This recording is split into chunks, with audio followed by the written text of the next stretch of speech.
Pada pertarungan terakhir antara pahlawan terhebat umat manusia dan musuh jahat mereka, fokus cerita beralih dari pahlawan perkasa ke seorang prajurit biasa.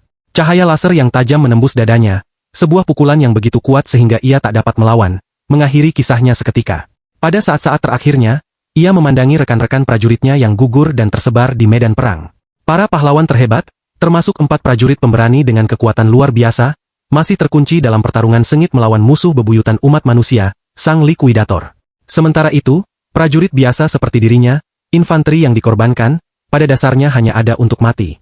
Ia merasa iba pada dirinya sendiri, merenungkan betapa kecil kontribusinya pada perang ini, berharap ia dilahirkan dengan bakat tertentu. Namun, bahkan pahlawan terkuat pun tak punya peluang. Sang Likuidator mencabik-cabik mereka dengan mudah. Satu pukulan saja cukup untuk memusnahkan mereka. Ternyata monster itu hanya mempermainkan mangsanya selama ini. Nasib umat manusia sepertinya telah ditentukan. Setidaknya itulah yang dipikirkan Gray Lee.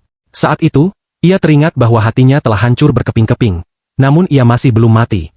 Berikutnya yang ia tahu, ia berdiri di tengah reruntuhan. Di hadapannya, sesosok makhluk maha kuasa muncul tanpa memberikan konteks apapun. Pria misterius itu mengklaim bahwa tubuh Gray telah sembuh, dan yang lebih mengejutkan, ia menyembuhkan dirinya sendiri menggunakan kekuatan terpendam dalam dirinya. Entitas itu melanjutkan dengan mengatakan bahwa Gray sebenarnya jauh lebih kuat dari Sang Likuidator, bajingan yang membantai para pahlawan itu seperti babi. Namun, ia tidak yakin apakah Gray mampu menahan kekuatan tersebut, sehingga untuk sementara, entitas itu meminjamkan sebagian kekuatannya sendiri, cukup untuk mengalahkan Sang Likuidator. Kembali ke dunia nyata, pedang Gray langsung diselimuti energi misterius yang diberikan oleh makhluk maha kuasa itu. Tanpa membuang waktu, ia menguji energi ini untuk memastikan kebenarannya. Ternyata, kekuatan ini memiliki dampak yang serius. Begitu dahsyatnya sehingga Sang Likuidator memuji Gray atas kekuatannya. Namun itu masih belum cukup. Saat Gray hendak melancarkan serangan lain, ia teriris menjadi 2 seperti yang lainnya. Darah mengucur dari tubuhnya yang terbelah saat Sang Likuidator, anehnya, memujinya lagi. Ia adalah orang pertama yang mendesak Sang Likuidator begitu jauh sehingga ia harus mengerahkan segenap kemampuannya. Namun, Sang Likuidator akan mendapat kejutan lain. Gray belum selesai. Energi kehitaman membakar dalam dirinya. Bagian bawah tubuhnya yang hilang kini telah terbentuk kembali, sepenuhnya terbuat dari energi gelap. Ia memasuki mode penuh, sebuah pemandangan yang menakjubkan. Musuh tidak memiliki pilihan lain selain memasang perisai untuk melindungi dirinya. Gray bahkan tidak terlihat seperti manusia lagi. Ia menghantam dengan pedangnya yang besar, dan dampaknya menciptakan gelombang kejut di udara. Perisai itu hancur berkeping-keping, dan Sang Likuidator akhirnya merasakan kekuatan penuh pukulannya. Sekarang, bajingan itu bertanya-tanya apakah makhluk yang dilawannya benar-benar manusia. Ia tidak yakin apakah Gray masih hidup. Sementara itu, Gray bertanya hal yang sama pada dirinya sendiri. Namun saat itu, yang terpenting adalah perjuangan. Lawannya tangguh, tetapi Gray juga bertekad untuk menghancurkan bajingan ini. Ia tidak akan berhenti sampai ancaman ini terhapus. Ia melancarkan tebasan liar lagi, dan makhluk menyeramkan itu mulai mengeluarkan darah emas yang mengerikan. Sebagai jawabannya, lawan mengeluarkan jurus tingkat tinggi dan menumbuhkan sayap surgawi. Ia seolah mempermainkan waktu itu sendiri. Siang berganti malam dengan bulan bersinar bagaikan lampu sorot para dewa. Itu cukup mengesankan, dan Gray mengakuinya, tetapi tidak cukup untuk menggoyahkan kepercayaan dirinya. Ia mengerahkan seluruh tenaganya, melancarkan serangan pendahuluan langsung ke leher Sang Likuidator. Namun, anehnya, pedang itu tidak menembus. Ada perisai aneh di sekelilingnya lagi. Lalu lawan mulai mengoceh omong kosong yang tidak ia mengerti. Rupanya, di alam senja sejati ini, tidak ada yang dapat melukainya. Setidaknya itulah yang diklaim bajingan ini. Ia menyuruh Gray untuk melihat ke langit untuk melihat betapa dalam dan buruknya dia sebenarnya. Gray mendongak karena penasaran dan melihat sebuah benda seperti bintang yang menyilaukan, bersinar dengan intensitas luar biasa. Lalu, benda itu jatuh seperti meteor terkutuk dan melenyapkan Gray dari keberadaan. Sang Likuidator berdiri sebagai pemenang, menatap ke arah kawah yang tertinggal. Namun, untungnya, entitas misterius dari sebelumnya muncul lagi, tepat pada waktunya untuk memutarbalikkan segalanya dan mengirim Gray kembali ke masa lalu dengan satu misi, menyelamatkan dunia. Omong-omong, nama pria misterius itu adalah Kronos. Rupanya, ia dan Sang Likuidator memiliki semacam sejarah, tetapi tidak seorang pun memberitahu seperti apa. Kembali ke kisah Gray, ia membuka matanya di lingkungan hijau yang damai tepat setelah kemundurannya. Tenang, damai, dan jujur saja sangat fotogenik. Ternyata ia berada di kampung halamannya, Tornado Village, versi masa lalunya. Ia hampir berusia 15 tahun. Tampaknya Kronos menepati janjinya. Gray dikirim kembali ke masa lalu untuk satu kesempatan terakhir menyelamatkan dunia. Tiba-tiba, rasa sakit yang menyengat menjalar ke tangannya. Ketika ia melihat tangannya, Ia melihat luka dan perban melilit pergelangan tangannya. Sekarang setelah dipikir-pikir, ini adalah masa dalam hidupnya ketika ia pada dasarnya menjadi sasaran Belder dan gengnya. Dengan kesempatan barunya dalam hidup, akan sangat menyedihkan jika ia akhirnya tetap diganggu. Namun sekali lagi, tidak mungkin ia bisa melawan orang-orang itu secara langsung. Mereka berada jauh di luar liganya. Mengalahkan sang likuidator pun kedengarannya seperti mimpi. Bagaimanapun, ia harus mencari cara untuk menghadapi para pengganggu ini, atau ia ditakdirkan untuk mengalami penderitaan yang sama lagi. Ia kebetulan bertemu dengan orang-orang yang paling ia takuti, Belder dan gerombolannya. Karena mereka sedang bosan akhir-akhir ini, mereka memburu Gray, ingin meneruskan tradisi intimidasi kuno mereka. Mereka melemparkan pedang cadangan ke kakinya dan memerintahkannya untuk mengambilnya. Gray menatap pedang itu, tak mengerti. Ia masih belum tahu apa yang direncanakan orang-orang jahat ini. Bagaimanapun, sudah 15 tahun berlalu, jadi ingatannya agak kabur. Sementara itu, Belder berasumsi Gray berpura-pura tidak tahu apa-apa dengan sengaja. Jadi ia cukup baik hati untuk mengingatkannya tentang pertarungan tiruan yang biasa mereka lakukan. Mendengar itu, Gray segera berusaha menepis Belder dengan menunjuk ke tangannya yang terluka. Ia berterima kasih atas undangan tersebut, tetapi sayangnya ia tidak dapat bergabung karena cederanya belum pulih. Namun, sepertinya Gray tidak dapat mengusir para gelandangan ini kecuali ia mengangkat pedang dan bertarung. Mereka bahkan meyakinkannya bahwa pedangnya benar-benar tumpul, jadi kecil kemungkinannya ia terluka. Namun, Gray tidak dapat menghilangkan perasaan bahwa cedera masih mungkin terjadi. Tak peduli seberapa tumpulnya bilah pisau, ia tetaplah sebongkah besi. Satu pukulan yang salah di tempat yang salah dapat membawanya ke surga. Ya, ia ada benarnya. Satu ketukan lembut pada bola dan ia akan terkulai di tanah karena rasa sakit yang tak tertahankan. Tetapi orang-orang ini tampaknya tidak memahami logika di balik kata-kata Gray. Belder mengambil sikap, siap menyerang. Ia benci mendengar penolakan dari Gray, jadi ia menyerangnya seperti banteng yang mengamuk untuk memulai duel. Gray diberi waktu untuk meraih pedang itu, tetapi pedang itu terangkat dan Belder sudah menyerangnya. Gray menganggap konyol sekali saat orang ini menyebutnya pertarungan pura-pura sambil menyerang seolah-olah ia sedang marah pada ibunya sendiri. Saat itulah Gray teringat sesuatu yang dikatakan mantan dokter militer kepadanya. Alasan mengapa keterampilan berpedangnya tidak pernah membaik adalah karena cedera yang dideritanya saat masih kecil. Sekarang setelah dipikirkan, mungkin cedera inilah yang mengubah hidupnya selamanya dan memaksanya hidup seperti orang kerdil.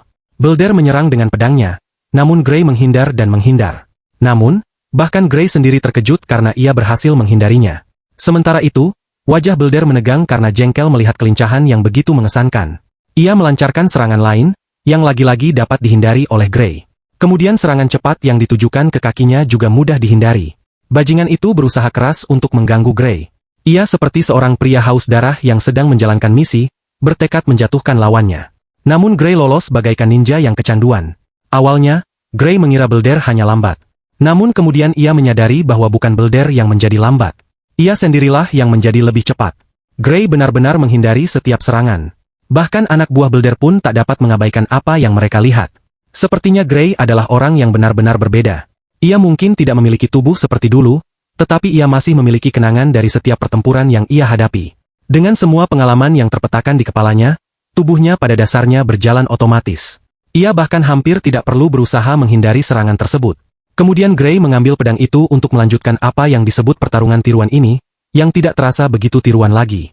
Belder tenggelam dalam egonya sendiri, berusaha mati-matian untuk menghancurkan Gray dengan pedangnya yang tumpul. Tapi Gray sudah muak. Ia mengayunkan pedangnya untuk pertama kalinya. Hentakan tiba-tiba dari ayunan kuatnya membuat tangan Belder terasa sakit sekali. Itu menunjukkan betapa menyedihkannya Belder sebenarnya. Kalau Gray mau jujur, ia sebenarnya merasa seperti pecundang di sini, karena harus bertarung dengan orang yang lemah. Namun, ia juga yakin Belder tidak pantas dikasihani sedikit pun. Dialah bajingan yang menindas Gray, merenggut masa depannya, dan menyebabkan semua penderitaan itu. Jadi, dengan segala hormat, Gray akan membuat Belder merasakan obatnya sendiri. Pada gerakan berikutnya, Gray dengan mudah menjatuhkan pedang itu dari tangan Belder, dan langsung melepaskan senjatanya. Sementara Belder hanya bisa merasakan penghinaan, Gray menyadari pria ini lebih buruk dari yang ia kira. Ia memanfaatkan kesempatan itu untuk melontarkan pukulan, mengejek ketidakmampuan Belder dengan pedang. Satu pukulan saja membuat pedang Belder melayang. Namun sekali lagi, tidak bersenjata bukanlah masalah besar. Lagi pula, Belder adalah orang yang bersikeras bahwa pisau tumpul ini benar-benar aman digunakan dalam perkelahian. Gray benar-benar menjadi gila. Mengayunkan pedangnya begitu cepat hingga benar-benar mengiris kulit Belder, menyebabkan darah mengucur deras karena menyadari betapa seriusnya situasi ini. Lutut Belder lemas. Tunggu sebentar. Gray mengira ia menggunakan pisau tumpul. Jadi, kenapa bajingan ini mulai berdarah? Saat ia melihat pedangnya untuk memastikan, ia tahu pedangnya memang tumpul. Padahal, kalau pedangnya tajam, orang ini pasti sudah mati. Gray mengayunkan pedangnya dengan tepat, merontokkan banyak gigi dan membuat hidung Beldar berdarah. Gray menjulang tinggi di atas bajingan ini, membuatnya merinding seumur hidup. Selalu lucu melihat orang sombong dan menyebalkan berubah menjadi orang yang menyedihkan. Sepertinya ini cukup untuk membuat Beldar rendah hati selama sisa hidupnya. Baiklah, sepertinya Gray berbicara terlalu cepat. Bajingan ini masih belum belajar dari kesalahannya. Ia memerintahkan anak buahnya untuk menangkap Gray dan menghajarnya sampai babak belur. Para penjahat itu ragu untuk maju ke depan karena alasan yang jelas. Mereka baru saja melihat bos mereka dipukuli seperti anjing yang menyedihkan. Jadi tidak ada gunanya mereka bernasib sama, meskipun mereka punya kekuatan untuk menghindarinya. Salah satu dari mereka menyarankan agar mereka menyerang secara serentak untuk mengalahkan Gray. Ketiganya segera bertindak cepat, mengepung Gray dari segala arah. Namun, Gray bersikap acuh tak acuh seperti biasanya. Jika orang-orang ini sangat ingin keinginannya untuk mati dikabulkan, ia lebih dari siap. Semua orang menerjangnya, berniat menghabisinya di sini juga. Awalnya, Gray merasa sedikit simpati terhadap para gelandangan ini dan memutuskan untuk membiarkan mereka hidup. Namun tampaknya mereka tidak akan berhenti sampai mereka belajar dari kesalahan mereka. Jadi, ia memberi para goblin selokan ini apa yang benar-benar pantas mereka dapatkan. Tak lama kemudian, wajah mereka bengkak seperti pantat babon setelah dipijat wajahnya tanpa ampun. Sekali lagi, Gray menganggap konyol bahwa emoji menangis dalam bentuk manusia ini dulunya adalah mimpi terburuknya. Ia ingat kelompok ini saat ini adalah murid-murid dojo ilmu pedang Suriah. Beldar mengakui mereka adalah murid dojo itu, meskipun mereka belum berkunjung akhir-akhir ini karena mereka yakin sudah cukup kuat. Meskipun itu standar yang sangat rendah bagi seseorang yang seharusnya cukup kuat, bukan berarti Gray berharap banyak dari dojo itu sendiri. Ia menunjukkan minat untuk bergabung dengan dojo, jadi ia ingin para preman ini bertindak sebagai rujukannya. Beldar menolak untuk memenuhi permintaan tersebut. Lagi pula, ia tidak dapat membayangkan konsekuensinya saat tuannya tahu ia telah dipermalukan dengan menyedihkan. Gray tahu persis bagaimana menghadapi orang-orang ini. Ia hanya mengayunkan pedangnya untuk mengintimidasi para pengisap ini, mengisyaratkan hal terburuk yang mungkin terjadi jika mereka tidak mendengarkan. Lucunya, ancaman kecil ini menghasilkan keajaiban. Beldar tidak hanya merasa rendah hati, tetapi kekalahan itu memberinya kecepatan seperti seekor ceetah. Ia benar-benar memacu kecepatan di jalan untuk mencapai dojo secepat mungkin, bahkan meninggalkan teman-temannya. Beberapa saat kemudian, mereka memasuki kota. Saat mereka berjalan, Beldar mengungkapkan rasa ingin tahunya mengapa Gray tertarik bergabung dengan dojo. Ternyata dojo ini memiliki slot rekomendasi untuk akademi. Gray tidak perlu berkata lebih banyak lagi karena ia yakin Beldar sudah cukup dewasa untuk memahami apa tujuan utamanya. Salah satu orang bertanya-tanya mengapa Gray merasa perlu bergabung dengan akademi padahal ia sudah cukup kuat. Orang-orang itu tidak tahu, Gray tidak menetapkan standar serendah itu. Ia punya definisinya sendiri tentang cukup. Ia ingat dengan jelas hari ketika semua pahlawan umat manusia dibantai seperti babi dalam sekejap mata. Dan itu seharusnya menjadi barisan terkuat di dunia. Lupakan para pahlawan. Bahkan ia tidak bisa mencakar bajingan itu dengan semua kekuatan misterius yang dimilikinya. Hanya Tuhan yang tahu seberapa besar kekuatan yang cukup untuk mengalahkan bajingan itu. Meskipun ia tidak sepenuhnya putus asa saat itu, saat ia mendapatkan kekuatan gelap yang dahsyat itu, ia merasa seperti makhluk maha kuasa yang bisa menghancurkan apa saja. Hal yang menghambatnya adalah kurangnya keterampilan berpedang. Ia mengandalkan beberapa trik yang dipelajarinya dari Santo Pedang. Kalau saja ia menghabiskan lebih banyak waktu berlatih ilmu pedang, seperti yang dilakukan sang Santo Pedang, ia cukup yakin ia bisa membalikan keadaan pertempuran sendirian. Mungkin inilah sebabnya Kronos mengirimnya ke sini untuk berjuang keras sampai ia layak menggunakan kekuatan gelap dan misterius itu lagi. Beberapa saat kemudian, mereka bertemu dengan guru yang dibicarakan para penjahat itu. Kelompok itu mendapat kecaman karena berkelahi dengan warga sipil secara acak. Dan yang lebih parahnya, yang mereka dapatkan setelah menantang warga sipil itu hanyalah kekalahan yang memalukan. Wanita yang mengintimidasi ini adalah instruktur dojo ilmu pedang Suriah. Beldar mencoba mengklarifikasi bahwa mereka sebenarnya tidak mencoba menindas siapapun. Itu hanya pertarungan pura-pura belaka. Si malang itu akhirnya menerima pukulan telak atas kebohongannya. Pukulan yang cukup keras sehingga ia akan berada di bulan dengan tiket sekali jalan ini. Para penjahatnya menggigil ketakutan, berharap mereka bisa bertahan hidup hari ini. Tidak ada yang perlu ditakutkan. Aksi yang baru saja dilakukannya adalah pelajaran kecil yang ingin diajarkannya kepada orang-orang bodoh ini. Jika mereka menyebut pemukulan terhadap seseorang yang tidak bersenjata sebagai pertarungan tiruan, maka apa yang dilakukannya juga terhitung sebagai pertarungan tiruan. Ia mengarahkan pedangnya tepat ke wajah Beldar dan segera mengusirnya keluar dari dojo. Bukan hanya dia saja, anak buahnya pun ikut bergabung dengannya. Dengan itu, para penjahat menyedihkan itu membawa pemimpin mereka yang pecundang dan berjalan keluar dengan menyedihkan. Instruktur segera berputar, duduk, dan meminta maaf kepada rekrutan barunya atas nama mantan muridnya yang telah menyebabkan banyak masalah baginya. Gray mengabaikan permintaan maaf itu. Kembali ke bisnis. Ia mendengar ia ingin rekomendasi ke akademi, dan Gray mengiyakan. Karena Belder dan timnya yang kelas 2 telah menyebabkan banyak masalah baginya, ia bersedia menulis surat rekomendasi untuknya. Meskipun sebelum melakukan itu, ia ingin membuktikan nilainya. Kedua kontestan berdiri berhadapan satu sama lain, dengan pedang kayu di tangan. Sebagai yang senior, ia dengan murah hati memberinya kesempatan untuk menyerang lebih dulu. Dan dengan demikian, pertukaran pukulan dimulai. Mereka bergerak begitu cepat sehingga yang mereka tinggalkan hanyalah jejak siluet dari serangan mereka yang menakutkan. Sementara itu, Suryah melakukan tugasnya, yaitu menilai kemampuan Gray. Ia dapat mengatakan bahwa ilmu pedangnya cukup praktis untuk usianya. Seolah-olah ia telah melalui pertempuran yang tak terhitung jumlahnya sebelumnya. Sekarang, masuk akal mengapa orang-orang bodoh itu dipermalukan oleh satu orang. Gayanya sebagian besar otodidak, tetapi kadang-kadang permainan pedangnya terlihat mirip dengan apa yang diajarkan di akademi. Ini mungkin berarti seseorang mungkin mengajarinya, meskipun tekniknya masih kasar. Satu hal yang pasti, ia memiliki banyak bakat alami yang dapat dimanfaatkan dan dikembangkan semaksimal mungkin.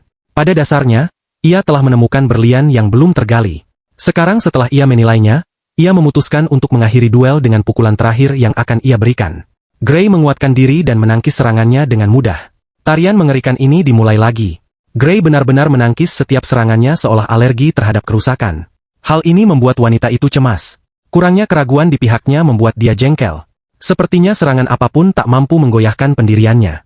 Ia bahkan mulai merasa kesal pada dirinya sendiri.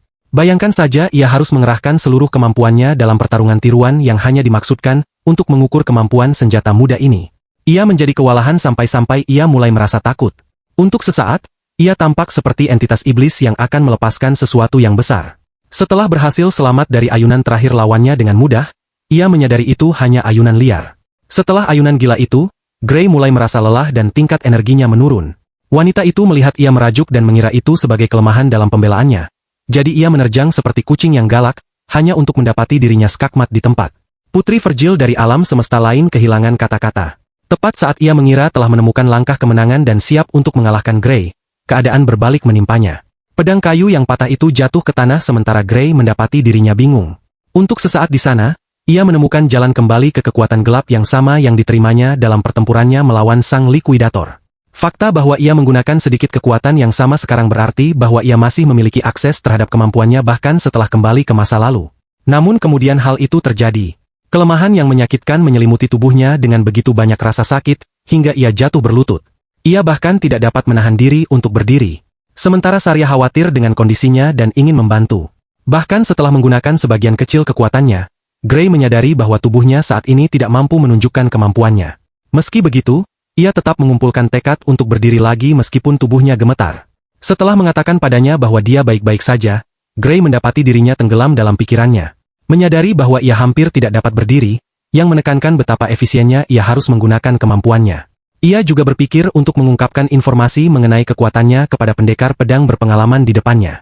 Sarah hanya menatapnya dengan tatapan kosong dan bingung. Sementara itu, Gray menilai situasi dengan kepala jernih dan menyimpulkan bahwa ia tidak boleh memberitahu siapapun tentang apa yang terjadi. Lagi pula, siapakah yang akan percaya cerita konyolnya? Dan ia juga tidak bisa mengendalikan kekuatan gelapnya sesuka hati untuk menunjukkan apa yang dimaksudnya. Dengan mengingat hal itu, ia mengemukakan alasan yang tidak berbahaya bahwa ia hanya terlalu memaksakan diri. Namun bagi sang pendekar pedang, ia tidak mempercayainya sedetik pun, berpikir betapa konyolnya alasan yang diucapkannya itu. Tidak mungkin ia bisa mengiris pedang kayunya saat mereka bertarung dengan senjata tumpul sejak awal. Ia terbukti pintar sampai-sampai ia mengerti bahwa Gray menyembunyikan sesuatu darinya. Putri Virgil mengarahkan sisa pedangnya ke arah Gray, menyebabkan Gray bertanya apakah ada masalah. Jelas, dari cara ia menangani reaksinya, ia mengerti bahwa ia tidak ingin membicarakan apapun untuk saat ini. Alih-alih menantangnya, ia menghormati keputusannya dan bertanya tentang minat awalnya untuk mendapatkan rekomendasi ke akademi. Gray mengonfirmasi hal ini, dan bercerita bahwa ia mendengar wanita itu dapat membantunya dalam hal itu. Sa pun tidak menyangkalnya. Ia menekankan bahwa hanya dengan wewenangnya, ia dapat membantunya mendapatkan rekomendasi ke Royal Academy of Swordsmanship, lembaga pendidikan terbaik yang ditawarkan kerajaan mereka. Pada saat yang sama, secara mengejutkan, ia tidak berminat untuk merekomendasikan Gray agar menghadiri lembaga itu, dan menambahkan bahwa Gray adalah orang yang tidak cocok untuk akademi itu. Kata-katanya yang dingin menusuknya lebih tajam dari pisau apapun. Gray mulai menyalahkan dirinya sendiri, meragukan kemampuannya dan mengakui bahwa ia terlalu lemah. Serangan terakhirnya adalah satu-satunya hal luar biasa yang dilakukannya dalam pertempuran itu. Tapi tunggu, Sarya belum selesai berbicara. Ia meneruskan pemikirannya, dengan berpendapat bahwa alih-alih pergi ke Royal Academy, Grey sebaiknya pergi ke World Union Academy saja. Benar-benar alur cerita yang membingungkan. Pengungkapan itu memukulnya lebih keras daripada pukulan terhadap korban isekainya.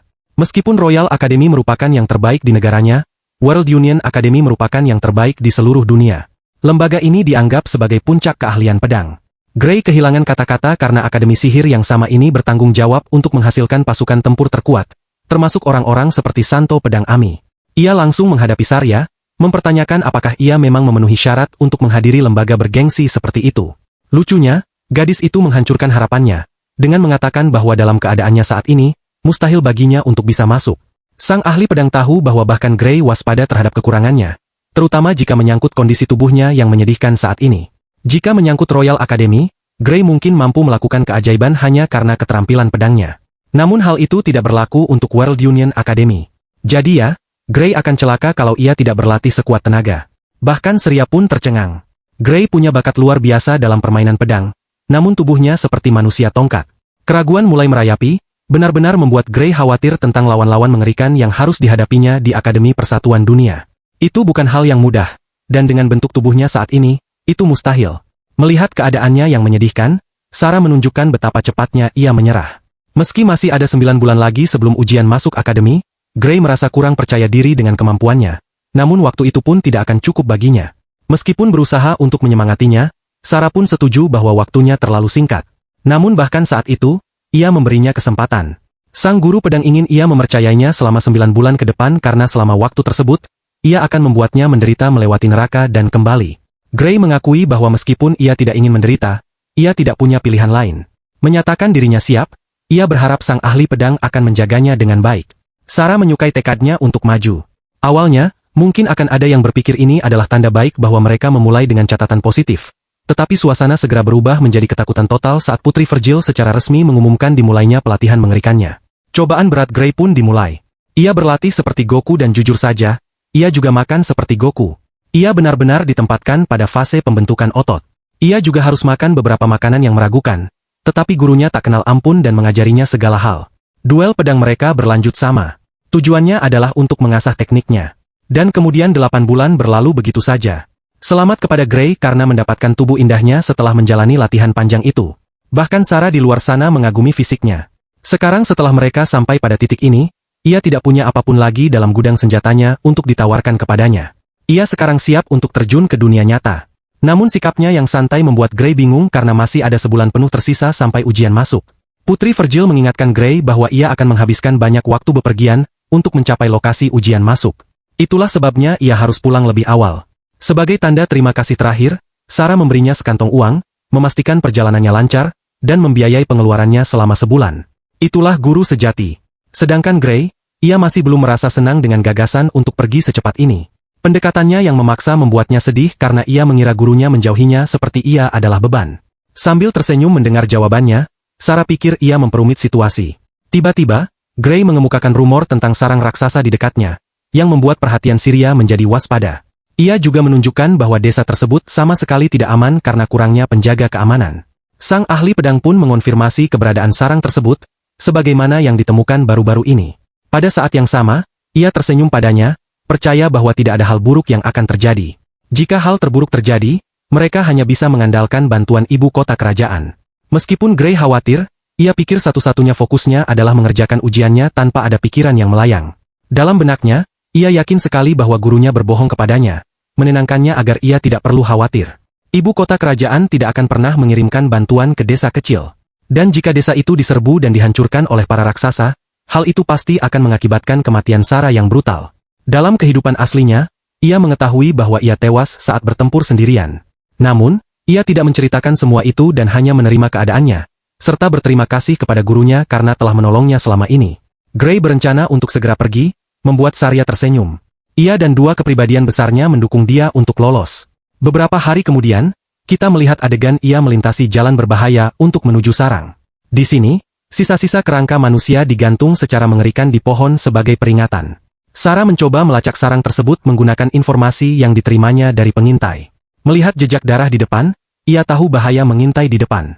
Namun sebelum ia melakukan apapun, sang guru pedang terkejut mendengar suara yang familiar dari muridnya. Duduk di atas dahan pohon, Gray mempertanyakan kemana tuannya yang tercinta pergi di tengah malam begini. Mendapat kedatangan yang mengejutkan, Sarah bertanya apa yang sedang ia lakukan di sini padahal seharusnya ia fokus pada akademi. Sambil mendarat di tanah, Gray mengejeknya karena mempertanyakannya padahal seharusnya ia yang melakukannya padanya. Ia berbohong kepadanya ketika ia mengatakan akan mengabaikan situasi sarang dan membiarkan ibu kota kerajaan menanganinya. Sambil berdalih, Sarah menjelaskan bahwa ibu kota kerajaan menolak datang karena ada urusan pribadi, itulah sebabnya ia sendiri yang mengambil alih tugas itu. Ia percaya diri dengan kemampuan pedangnya, yakin bahwa apapun yang ada di sarang itu, ia bisa mengalahkannya. Terutama setelah menerima laporan dari pengintai, Sarah mengungkapkan bahwa lawannya akan menjadi raksasa elit, dan monster antek berkisar sekitar 50 makhluk selain bos. Ia tahu melawan monster akan sulit karena jumlah mereka yang banyak, tetapi itu tidak menghentikannya untuk pergi. Omong-omong, bahkan Gray mengakui bahwa raksasa elit tidaklah kuat, setidaknya tidak cukup kuat untuk mengalahkan wanita sekalibernya. Namun, yang menjadi hal istimewa tentang para raksasa adalah bahwa keunggulan unik mereka terletak pada otak mereka dan jumlah mereka yang sangat banyak. Dengan begitu banyaknya mereka di sarang itu, Sarah pasti akan mati jika mereka berhasil mengepung dan mengalahkannya. Selain itu, Gray mengetahui satu hal dengan keyakinan penuh karena pengetahuannya tentang kehidupan sebelumnya. Membiarkan Sarya menjalankan misi sendirian sama saja seperti mengirimnya menuju kematian. Dan akhirnya desa itu pun akan hancur tanpa ada pelindung yang tersisa. Itulah masa depan gelap yang sudah pernah dialaminya sebelumnya. Dengan mengingat hal itu, murid muda itu meminta untuk bekerja sama dengannya. Namun tuannya tidak bersikap baik, dan mengatakan bahwa ia baik-baik saja sendiri. Alih-alih membuang-buang waktu mencoba meyakinkannya bahwa ia tidak akan cukup, Gray dengan cerdik mengatakan kepadanya bahwa ia ingin mendapatkan pengalaman tempur yang sesungguhnya. Ia bahkan terus-terusan membuatnya merasa bersalah, dengan bertanya apakah ia takut ia akan menjadi beban dalam hidupnya. Meskipun ia pintar, tuannya menunjukkan kekonyolan dari apa yang baru saja ia katakan. Perbedaan keterampilan mereka hampir identik saat ini sampai-sampai ia kesulitan melawannya selama pertarungan tiruan mereka. Bahkan dengan mempertimbangkan fakta itu, Sarah mengingatkan muridnya bahwa pertempuran sesungguhnya jauh berbeda, terutama ketika Anda memperhitungkan sarang mengerikan seperti ini. Tugas ini melibatkan bahaya besar, itulah alasannya ia tidak ingin Gray mempertaruhkan nyawanya, setidaknya sampai ia memiliki lebih banyak pengalaman tempur. Muridnya hancur mendengar keyakinannya. Bagaimanapun, Suryah tidak bergeming dengan pendiriannya. Jadi, ia mencoba satu jalan terakhir, sebuah ide yang ingin ia bagikan kepada tuannya. Awalnya, ia terkejut hingga Gray menantangnya berkelahi, berjanji akan membuatnya tertidur lalu pergi sendiri untuk menghadapi si raksasa. Situasinya menjadi tegang. Murid itu baru saja menantang gurunya dalam pertarungan sesungguhnya. Pedangnya menunjuk ke arahnya. Gray menunggu jawabannya. Menyadari bahwa muridnya sama keras kepala seperti dirinya, Sarah mengakui kekalahan. Ia tidak ingin ia pergi sendirian, jadi ia kembali ke saran sebelumnya untuk pergi bersama. Yang ia pedulikan hanyalah ia kembali dengan selamat. Keduanya bersatu dan menjelajah hutan untuk menghadapi monster. Sang ksatria tumbuh dewasa, dan akhirnya, sang guru dan murid menemukan lokasi sarang tersebut. Monster cerdas menggunakan lingkungannya untuk keuntungan mereka. Mereka membuat sarang yang tidak menyisakan ruang untuk melarikan diri seandainya ada seseorang yang berani datang jauh-jauh ke sini untuk menantang mereka. Sarah berpikir bahwa makhluk itu pasti percaya diri dengan kemampuan mereka. Sementara Gray berpendapat bahwa hal itu sebenarnya lebih merugikan bagi mereka berdua, karena mereka harus bertarung dengan hati-hati. Mengamati dari jarak yang aman, ia agak terkejut.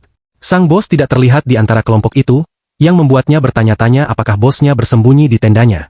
Jika memang demikian, itu bagus untuk mereka karena dengan cara ini mereka akan mampu membunuh banyak antek sebelum raksasa elit dapat menghadapi mereka.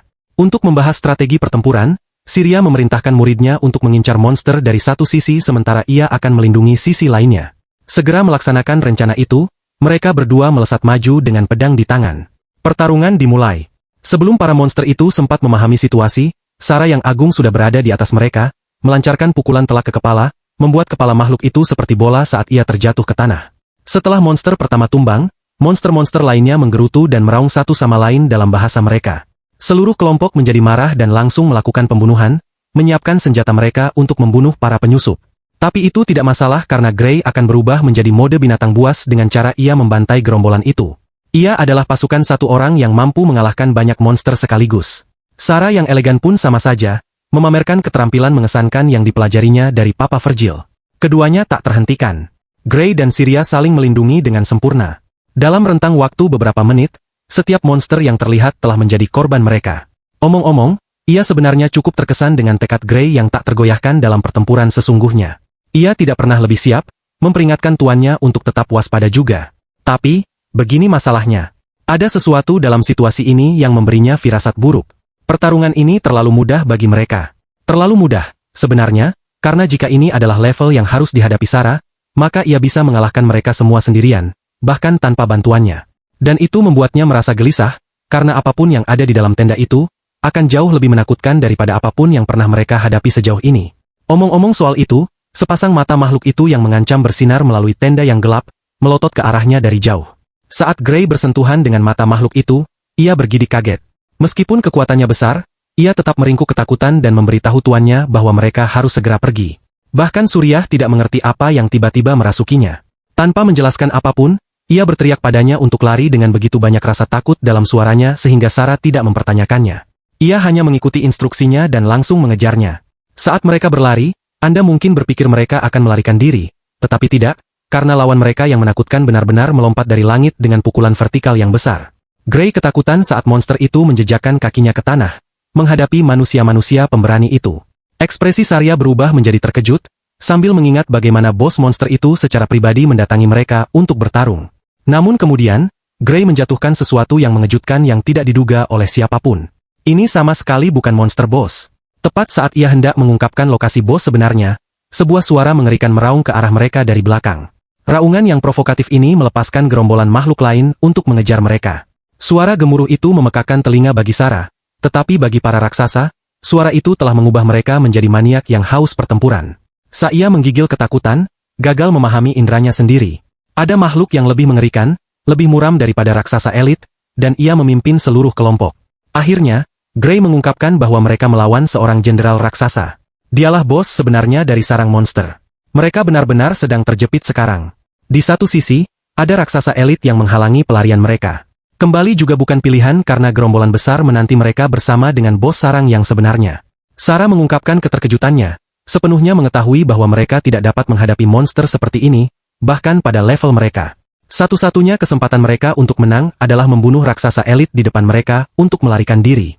Jadi, ia melakukan hal itu dengan cara menyerang binatang itu dan membenturkan senjatanya ke senjatanya. Bertekad untuk memenangkan pertarungan ini, ia memanfaatkan celah dan menyambungkan sayatan tajam ke tubuh makhluk itu. Darah menyembur keluar dari luka itu. Dan meskipun biasanya ini dianggap sebagai pertanda baik, kekhawatirannya semakin bertambah saat ia menyadari lukanya mulai sembuh lagi. Sementara itu, anak lelaki kita bertarung melawan puluhan monster sendirian, sambil membagikan pengetahuannya tentang kemampuan sang jenderal raksasa.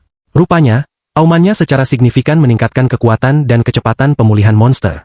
Pada dasarnya, mereka melawan raksasa elit yang diberi steroid. Mengalahkan bahkan yang normal sangatlah sulit saat ini. Bahkan Gray pun mengalami kesulitan. Sambil menebas salah satu monster, dia menyuruh Sarah untuk melindungi punggungnya. Dia memerintahkannya untuk menunda pertarungan lebih lama lagi, yang membuatnya mempertanyakan strategi ajaib apa yang telah dia rencanakan. Terhadap itu, anak kita berbagi bahwa dalam situasi seperti ini, mereka hanya punya satu tujuan yang terlihat, yaitu membunuh yang paling jelek di antara mereka semua, bajingan yang bersembunyi di balik gerombolannya. Perjuangan untuk bertahan hidup dimulai saat Gray membenturkan pedangnya ke salah satu monster, mencerminkan kekesalannya karena dikepung dan diapit. Dia menangkis tebasan itu dan mendapati monster mengamuk lain tengah membidiknya. Dia menerobos musuh-musuhnya, fokus membuat jalan yang jelas di depannya sehingga dia bisa mencapai tujuannya. Namun, karena kecerobohannya, ia menggunakan begitu banyak kekuatan sehingga benar-benar menghancurkan pedangnya. Ini sungguh menyusahkan karena sekarang dia tidak punya satu-satunya senjata yang dia andalkan. Dia menghindari tebasan ke bawah dari ogre yang telah ditingkatkan kekuatannya dan memprioritaskan perhatiannya untuk menghunus pedang cadangannya. Ya, dia adalah karakter utama terpintar yang pernah kulihat selama ini. Membawa pedang kedua berarti bersiap. Bagaimanapun, Gray khawatir pedangnya tidak akan bertahan lama. Tuannya datang untuk menyelamatkannya, melemparkan pedang cadangannya ke arahnya, memberinya kesempatan lain untuk menang. Dengan kedua pedang cadangan di tangannya, ia memiliki peluang bertarung yang lebih baik. Tetapi, ini pun masih belum cukup untuk membunuh semua monster itu. Terlalu banyak gesekan dalam mencapai jenderal raksasa, dan pada saat yang sama mengalahkan antek-anteknya. Percaya pada kemampuannya, pria ini menjadi gila, melepaskan tebasan berkecepatan super ke arah musuh-musuhnya. Momentum ke depannya terhenti saat salah satu raksasa mencoba menyerangnya. Beruntungnya, dia menghindar dan kemudian dengan cepat menangkis serangan itu. Pertarungan itu membuatnya lelah. Tetapi dia masih membuat kemajuan signifikan dalam menghadapi monster-monster di depannya. Sang jenderal raksasa merasa terancam dan memutuskan untuk melepaskan raungan mengerikan kedua. Gray merasa ngeri ketika makhluk-makhluk yang diperkuat itu baru saja menerima tambahan kekuatan lagi. Orang ini tidak bersenang-senang karena dia makin kesulitan sekarang karena harus berhadapan dengan mereka. Gray menyadari bahwa jenderal raksasa itu cukup cerdas untuk mengetahui strateginya. Setelah mengetahui apa yang coba dilakukan manusia, sang jenderal raksasa terus meraung untuk memprovokasi para pengikutnya agar bertarung. Setelah menangkis salah satu serangan, Gray menerobos para monster dan melesat maju. Segerombolan monster siap menyambutnya. Alih-alih menghadapi setiap lawan, ia secara efisien menyingkirkan lawan yang menghalangi jalannya. Tetapi hal itu pun meninggalkannya dengan goresan dan luka di sekujur tubuhnya. Mandi darah membuatnya kelelahan saat ia berjuang untuk melewati serangan bertubi-tubi mereka. Karena lengah, dia dijatuhkan oleh salah satu raksasa dan terjepit di tempatnya. Segala sesuatunya tampaknya tampak sangat buruk baginya karena para raksasa telah menangkapnya tepat di tempat yang mereka inginkan. Beruntungnya, karena mereka begitu marah, mereka kehilangan akal untuk bekerja sama karena salah satu dari mereka menebas sesamanya tanpa berpikir. Gray menyadari bahwa strategi mereka mungkin melemahkan pedangnya. Saat ia tengah asyik berpikir, seekor raksasa Gigachat melancarkan tinju yang kuat untuk menghancurkan kepalanya. Ini adalah situasi hidup atau mati, dan dia jelas tidak bisa membiarkan dirinya dipukul. Jadi dia menggunakan pedangnya untuk mengurangi kerusakan. Tapi saat itu pun, Bro terlempar ke tanah dengan benturan keras hanya karena kekuatan tumbukannya. Mendapati dirinya di ujung hidupnya, pria ini masih mencoba bangkit dalam keadaan hancurnya. Itulah definisi dari orang hebat. Dengan serangan sebelumnya yang menghancurkan pedang cadangannya, kini ia hanya memiliki satu pedang tersisa dan puluhan raksasa untuk dibunuh beserta bos mereka. Sekali lagi, situasinya tidak menguntungkannya. Faktanya, hampir mustahil untuk keluar dari sini. Meski mengalami kemunduran, dia sepenuhnya memahami situasinya saat ini. Gray tidak bisa menang. Tidak melawan begitu banyak monster haus darah yang mengalahkannya. Jadi, dia memutuskan untuk mengubah strategi pertempurannya, meraung pada tuannya agar melarikan diri selagi dia masih bisa membuat umpan untuk pelariannya. Sarah mendengar ini dan tersenyum, menolak memperlakukannya seperti itu. Dia masih berhadapan dengan ogre elit yang diperkuat, tetapi Gray tidak mengerti mengapa dia masih bertekad untuk bertarung. Dia meyakinkan Sarah untuk lari karena dia akan segera menyusul, tetapi Sarah menolak sarannya, dan secara mengerikan terungkap bahwa dia telah kehilangan kemampuannya untuk berlari. Dia menderita luka parah di pahanya, yang membuat harapan Gray pupus. Bahkan pendekatan itu sudah tidak mungkin lagi dilakukan sekarang. Tidak ada jalan lain kecuali terus maju menuju kematiannya. Sambil mengayunkan pedangnya dengan marah, dia memikirkan alasan mengapa dia mengalami kemunduran. Meskipun memiliki tujuan yang berat, semuanya akan segera berakhir. Tragisnya, pedang terakhir anak kita juga terkelupas dan hancur berkeping-keping. Namun, dia mendapati dirinya dalam penyangkalan.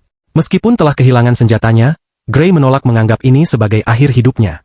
Kalau saja dia bisa menggunakan kekuatan dari masa depan, kemampuan mengerikan yang menyamai likuidator dan mampu melukainya. Jika dia bisa menggunakannya walau sesaat, monster-monster itu akan hancur berkeping-keping. Dengan kuat membayangkan perasaan yang dialaminya saat itu, dia mengisi pedang patahnya, memasuki kondisi meditasi. Dan saat ia membuka kembali matanya, Gray bukan lagi orang lemah seperti sebelumnya.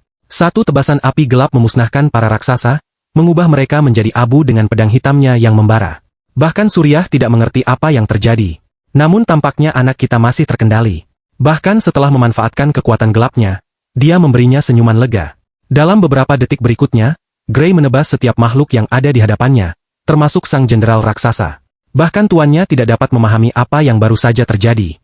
Dia terlalu sibuk harus fokus pada raksasa elit di depannya. Tetapi sekarang setelah sang jenderal raksasa terbunuh, kemampuan penguatannya tampaknya telah memudar. Sarah mengerti bahwa sekarang dia dapat dengan mudah membunuh binatang itu karena ia tidak lagi mempunyai kemampuan untuk beregenerasi. Dengan menggunakan versi Walmart dari Judgment Cut End, dia menebas makhluk itu, dan menyatakan bahwa raksasa elit itu tidak ada apa-apanya tanpa tuannya. Mereka akhirnya menang. Keduanya berhasil melawan segala rintangan dan memenangkan pertarungan. Meskipun telah berhasil mengalahkan segerombolan raksasa, Gray masih meminta maaf karena telah mematahkan pedangnya. Sarah mengatakan kepadanya bahwa itu tidak ada apa-apanya dibandingkan dengan menyelamatkan nyawanya sebagai gantinya. Dia mengambil pedang itu dan ingin menghadapinya atas teknik yang dia lakukan di akhir. Namun sebelum dia dapat menyelesaikan kalimatnya, anak lelaki itu terjatuh ke tanah, pingsan sepenuhnya karena efek yang ditimbulkannya, meninggalkan tuannya yang berteriak namanya dengan khawatir. Sudut pandang itu mengarah ke pikiran batin Gray. Dia mempertanyakan keadaan sekelilingnya dan tidak melihat apapun kecuali pintu mengambang yang dirantai di depannya. Dia bingung sampai pintu melepaskan energi gelap yang sama yang dia gunakan melalui kemampuannya. Tiba-tiba dia menyadari sesuatu. Ini adalah kekuatannya sendiri. Dia bertanya-tanya apa yang akan terjadi jika dia berhasil mendobrak pintu itu. Bagaimanapun juga, dia dapat memperoleh kekuatan itu dan menjadikannya miliknya. Bertekad untuk mencoba, dia maju terus. Namun saat ia melangkahkan kaki pertamanya, sensasi mematikan menyelimuti sekujur tubuhnya, membuat jiwa yang selalu hidup itu ketakutan. Dan itu hanya setelah mengambil satu langkah. Gray sangat diliputi rasa takut saat dia mundur kembali. Dia tidak memiliki semua jawaban mengenai sumber kekuatannya. Namun satu hal baru saja dijelaskan dengan sangat jelas kepadanya. Jika dia berani memprovokasi penggunaan kekuatannya dalam kondisi saat ini, tidak ada keraguan di neraka bahwa dia akan mati. Dan itu bukan sekedar klaim ringan, karena perasaan itu begitu mengerikan hingga membuatnya menangis.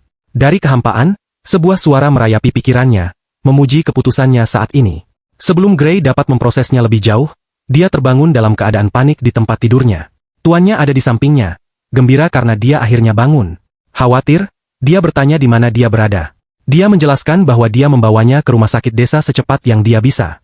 Orang ini benar-benar pingsan selama 5 hari penuh. Dan saya sangat senang bahwa penulis tidak mengatakan 3 hari seperti semua cerita lainnya. Bagaimanapun, dia takut akan keselamatan nyawanya sementara Gray harus menghadapi kenyataan bahwa dia harus pulih selama hampir seminggu karena beban teknik yang digunakannya. Bahkan Suriah berpikir bahwa ia telah melakukan yang terbaik dalam pertempuran itu. Itu definisi dari menentang segala rintangan. Meski begitu, dia khawatir tentang kondisi tubuhnya dan bertanya apakah dia mampu bergerak dengan baik. Untuk mengujinya, anak lelaki kami mencoba mengangkat lengannya, tetapi dia tidak dapat berbuat apa-apa. Dia hampir tidak bisa menggunakannya setelah mengeluarkan banyak energi, tetapi dengan keadaannya saat ini, tidak mungkin dia bisa memegang pedang dengan cedera seperti ini. Yah, sebenarnya, tidak mungkin dia bisa menghilangkannya juga. Jadi, dia harus segera memperbaiki masalah ini. Lalu, ada memar di lengannya yang tertinggal setelah pertempuran. Sa menjadi khawatir dengan kondisinya, mengetahui bahwa dia tidak dapat menggerakkan tubuhnya dengan baik. Gray menegaskan bahwa dia tidak berdaya saat ini. Bahkan tuannya mengakui bahwa lengannya tidak akan kembali normal secepat ini, dan mengungkapkan bahwa setiap tulang di lengannya telah hancur berkeping-keping. Pengungkapan ini mengejutkan anak lelaki kami karena anehnya, dia tidak merasakan sakit apapun. Itu sebenarnya berkat perawatan ramuan ajaib yang diterimanya. Rahang anak lelaki kami ternganga karena benda ini seharusnya sangat mahal dan dia baru saja menggunakannya padanya. Sarah menjelaskan bahwa tidak ada yang perlu dikhawatirkan karena kepala desa secara pribadi telah memberikannya sebagai hadiah. Anak itu tidak percaya apa yang didengarnya. Dia bahkan tidak mengenal kepala desa secara pribadi dan dia menerima ramuan ajaib dengan biaya sendiri. Sarya berpikir dia bodoh karena tidak mampu memahami situasinya. Jadi, dia menuliskannya dengan kata-kata tebal. Gray secara resmi menjadi penyelamat dan pahlawan desa. Sebelum dia dapat mencerna apa yang baru saja dikatakannya, kepala desa menyerbu masuk untuk memberi salam kepada anak lelaki itu, mengucapkan terima kasih kepadanya atas segala yang telah dilakukannya, dan menunjukkan kehebatan kakinya. Kepala desa mengingatkan anak itu bahwa seorang jenderal raksasa begitu kuat sehingga dibutuhkan seluruh kota untuk melawan satu saja. Makhluk semacam itu mengancam desa mereka. Meskipun begitu, seorang anak laki-laki berhasil menerobos masuk, membuat jalan, dan membunuh monster itu, sehingga memastikan keselamatan desa. Atas hal itu, kepala desa mengucapkan terima kasih. Berkat usaha keras anak laki-laki itu dan gurunya, nyawa mereka tidak lagi terancam. Karena tidak dapat menerima semua pujian, Gray berpendapat bahwa mereka melebih-lebihkan apa yang dilakukannya. Tetapi kepala desa mengira bahwa dialah yang merusak apa yang telah diperbuatnya. Setelah memikirkannya sejenak, Gray merenungkan hasilnya. Dia pikir mungkin kata-kata kepala desa itu benar. Ingat kehidupan sebelumnya? Dalam kehidupan itu, tempat ini terbakar habis karena para raksasa menyerbunya hingga menjadi abu. Itulah pentingnya prestasinya. Pemimpin desa dengan senang hati memberinya penjelasan panjang lebar tentang apa yang membuatnya begitu hebat. Namun saat ini, ia fokus pada misi sang anak untuk lulus ujian masuk World Union Academy. Ngomong-ngomong soal itu, Gray baru ingat tujuan sebenarnya. Dia dengan ceroboh pergi membunuh makhluk-makhluk di sarang monster, hanya beberapa minggu sebelum ujiannya. Dengan semua waktu yang terbuang, dia hanya punya waktu 2 hari lagi sampai hari ujian. Oh, dan omong-omong, untuk sampai ke sana saja butuh waktu 3 hari berjalan kaki. Pilihan terbaiknya adalah menggunakan kuda untuk menempuh jarak tersebut tepat waktu. Tetapi dia bangkrut dan tidak punya uang untuk membelinya. Tiba-tiba dia meminta kepada kepala desa agar meminjamkan seekor kuda untuk perjalanannya. Hal baiknya adalah sang pemimpin sudah menduga anaknya akan mengajukan permintaan seperti itu, itulah sebabnya ia sudah menyiapkan kuda terbaik untuk perjalanannya. Sarah tersenyum, mengungkapkan bahwa rencana awal mereka adalah menggendongnya, meskipun dia belum bangun hari ini. Beberapa orang sungguh-sungguh mendukungmu meski kamu menghadapi masalah, seperti teman-teman Gray di sini, dan saya harap kita juga akan bertemu lebih banyak lagi seperti mereka dalam hidup kita. Gray keluar dari ruang perawatan dan mendapati seluruh desa meneriakkan nama anak laki-laki itu, dan mendukungnya untuk ujian. Mereka ingin dia melakukan yang terbaik, dan mereka tidak takut berterima kasih kepadanya atas apa yang telah dia lakukan. Penduduk desa bahkan mendukungnya dengan sekantong uang. Semua orang menyumbang sedikit demi sedikit agar dia bisa mendaftar ujian masuk dan membiayai dirinya sendiri di akademi. Anak laki-laki itu sangat berterima kasih kepada penduduk desa yang telah menunjukkan begitu banyak cinta kepadanya melalui dukungan mereka. Dia juga bercanda menyatakan bahwa akan sangat memalukan jika dia gagal dan kembali lagi. Namun Sarah sangat percaya diri terhadap muridnya, dan menekankan bahwa para pendaftar ujian masuk tidak akan mampu mengalahkan jenderal raksasa sendirian. Namun bukan itu saja yang menjadi kekhawatiran. Anak laki-laki itu khawatir dengan lengannya karena masih terluka dan tidak ada yang tahu kapan akan sembuh. Terhadap hal itu, tuannya berpendapat bahwa ia harus menggunakan lengan kirinya untuk sementara waktu. Meskipun lengan kirinya berfungsi sepenuhnya, hanya saja ia lebih sering menggunakan lengan kanannya. Namun gurunya berpikir dengan tingkat keterampilannya, hal itu tidak menjadi masalah. Gray menyampaikan kekhawatirannya, menyatakan bahwa tingkat ujian masuk mungkin terlalu berat baginya sampai-sampai satu lengannya akan menghalanginya. Tetapi saat itu pun, Sarah paham bahwa guru-guru atau penguji di akademi itu mempunyai pandangan yang tajam. Ketika mereka melihat bakatnya, mereka akan memilihnya. Anak laki-laki itu menaiki kudanya sementara gurunya dengan yakin menyatakan bahwa dia akan lulus. Itulah satu-satunya hasil. Mengucapkan terima kasih atas segala hal yang telah dilakukannya, dia berjanji tidak akan gagal. Mengingat bagaimana desa itu dihancurkan pada kehidupan sebelumnya, dia senang bahwa orang-orang ini mendapat kesempatan kedua di sampingnya. Dunia sudah berubah sejak saat ini dan seterusnya, dan dia akan memastikan untuk memengaruhi masa depan dengan kekuatan barunya. Pada adegan berikutnya, anak lelaki kita akhirnya berhasil mencapai tujuannya. Sambil menatap ke depan, dia menatap tajam kemegahan World Union Academy. Di arena, penguji mengumumkan pembagian tiket ujian. Semua kandidat akan tetap berada di arena. Dilihat dari jumlahnya, memang banyak yang mendaftar, tetapi hanya 20 orang saja yang akan mendapatkan tempat di kelas. Mereka bertengkar tentang perubahan jumlah kursi setiap tahun karena pada beberapa tahun, akademi bahkan menerima 50 orang, sementara pada kasus yang jarang terjadi, hanya menerima 1 orang. Jadi, aturan pemilihannya tampaknya tidak mutlak. Bagaimanapun, Profesor Ariel menjadi pusat perhatian dan tampil ke depan. Dia berbicara kepada para peserta ujian dan menjelaskan bahwa mereka harus mengumpulkan makalah yang akan dipresentasikan. Dengan jentikan jarinya, pusaran kuning terbuka, melepaskan energi magis dan secara otomatis mewujudkan tiket di tangan setiap peserta ujian. Anak lelaki kami mengambil tiketnya. Nomor ujiannya adalah 513 untuk kursus Anggar. Profesor Ariel menambahkan bahwa tiket mereka hanya memuat rincian paling penting, tetapi tidak ada yang perlu dikhawatirkan karena prosesnya sama setiap tahun. Dia juga menegaskan bahwa akademi tidak peduli dengan usia atau jenis kelamin seseorang, kewarganegaraan atau kelas sosialnya. Dengan kata lain, mereka benar-benar tidak peduli apakah Anda helikopter serang atau bukan. Mereka bahkan tidak cukup peduli untuk mengetahui nama mereka. Kandidat yang ditakdirkan lulus akan dimintai keterangan lebih lanjut.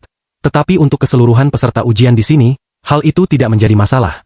Profesor Ariel bahkan menegaskan tidak masalah jika mereka menawarkan nama palsu. Sekali lagi, membuktikan akademi tidak peduli.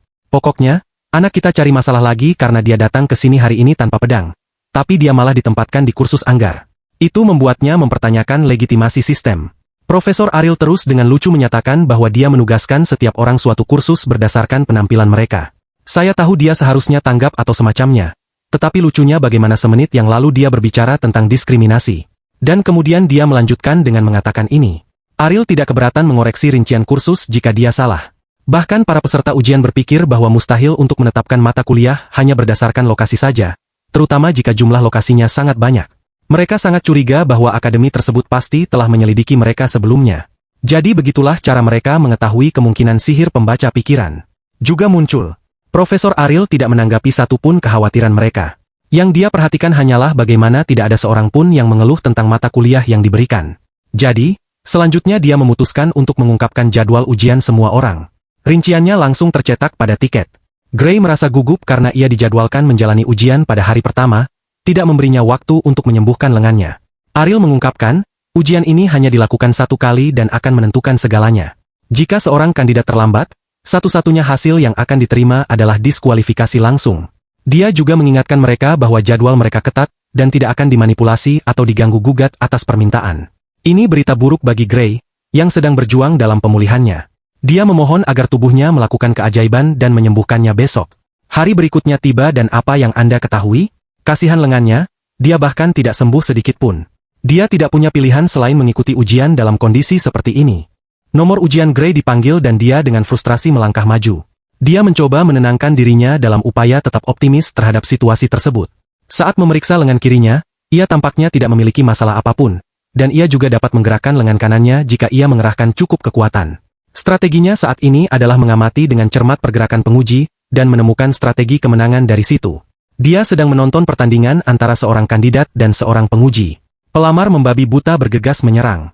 Namun pada akhir serangannya, sang penguji tidak terpengaruh dan berdiri dengan santai, menunggu langkah berikutnya. Sang kandidat menghunus pedangnya untuk tebasan sekali lagi, tetapi tebasan itu pun tidak berdaya. Itu terblokir. Dan bukan hanya itu saja, sang penguji menangkis pedangnya sebelum melemparkannya dengan pukulan terakhir. Dengan tubuhnya menyentuh tanah, penguji menyimpulkan hasil ujian dan memerintahkannya untuk meninggalkan tempat ujian. Kalian mungkin berpikir bahwa mungkin Gray telah menemukan sesuatu, tetapi bagian yang lucu adalah bagaimana pria ini benar-benar menyerah dan menerima bahwa pantatnya akan dimasak. Nomornya dipanggil untuk melangkah memasuki arena. Gray merenungkan peluangnya, menyadari bahwa ia jelas tidak dapat mengalahkan penguji yang memusnahkan kandidat yang bahkan lebih besar darinya. Di dalam arena, anak lelaki kita diberi kebebasan untuk melakukan gerakan pertama. Meski begitu, dia sepenuhnya menyadari bahwa pertempuran ini akan berlangsung sepihak. Bahkan saat itu, dia harus membuat kesan tertentu. Pertarungan dimulai dengan Gray yang bergegas menyerang. Dia ingat nasihat gurunya, yang menyuruhnya untuk menggunakan seluruh tubuhnya untuk memberikan tebasan kuat, bukan hanya menggunakan lengannya. Menyalurkan nasihatnya ke dalam gerakan, dia berpikir bahwa satu-satunya cara untuk mengatasi kehilangan lengan kanannya adalah dengan menggunakan otot-ototnya yang lain. Maka ia pun melancarkan ayunan pertama, yang dengan mudah dihindari oleh penguji. Bahkan sekarang, Gray mendapati dirinya berjuang untuk bertarung dengan gaya biasanya. Lagi pula, meskipun ia berusaha untuk memperbaiki lengan kanannya, itu tetap tidak mengubah fakta bahwa ia berada dalam posisi yang sangat tidak menguntungkan di sini. Penguji membalas dengan mencoba menjatuhkannya. Namun Gray terkejut karena pedang itu bergerak terlalu lambat.